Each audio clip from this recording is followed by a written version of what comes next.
Quelqu'un qui a le niveau, on va dire, flocon, qui est capable de faire du chasse-neige et de se déplacer sur une piste bleue, aura un niveau qui sera suffisant pour se déplacer avec le pilote de parapente jusqu'à l'aire de décollage. Le vol d'été va plutôt être un vol de durée où on va justement chercher à utiliser ses ascendances pour rester en l'air un maximum de temps avec nos passagers. En hiver, par contre, dans le jargon, on va dire qu'on fait plutôt un plouf. On n'a pas un ensoleillement qui est suffisant généralement pour pouvoir, si ce n'est au printemps, utiliser des ascendances. Et comme l'air est très très calme avec du vent qui est souvent nul, eh bien, on fait une longue glissade jusqu'en bas de la station en décollant donc à ski. On va sauter là, c'est la première, hein. Donc fouah.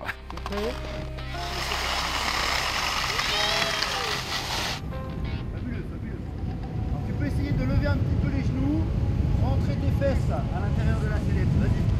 Au départ, il y a un petit essoufflement, puis wow, dès que ça décolle, c'est génial, c'est trop bien. Dès que ce waouh est passé et que ça y est, c'est l'ouverture vers le bonheur, les passagers vont donc s'installer tranquillement dans leur sellette. Et puis après, on va commencer à leur décrire un petit peu tout ce qu'on peut voir pendant le vol. Il n'est pas rare de voir des biches ou des cerfs dans les sapins juste en dessous de nous.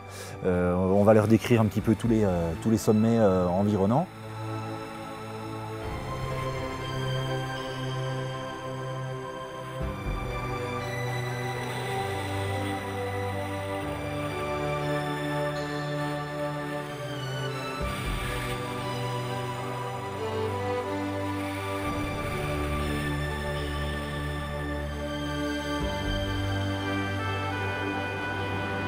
Tous ceux qui avaient au départ une appréhension de l'activité du parapente, une fois qu'on a atterri, nous disent mince, pourquoi on n'est pas resté en l'air plus longtemps et quand est-ce qu'on y retourne, quoi.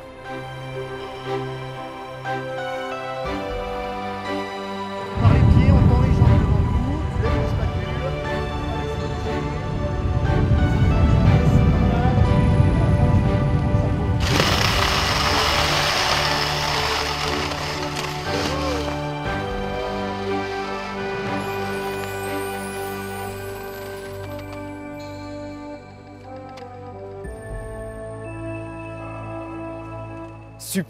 Super sensation. On est là, on prend l'envol, là on décolle et puis on a vraiment l'impression d'être un oiseau. C'est tout doux, ça part tout seul, ça prend de la vitesse. Tout ce qu'on demande à ces sports, quoi, c'est vraiment. Et ce silence autour de nous, c'est à faire, à refaire. Wow, vraiment génial.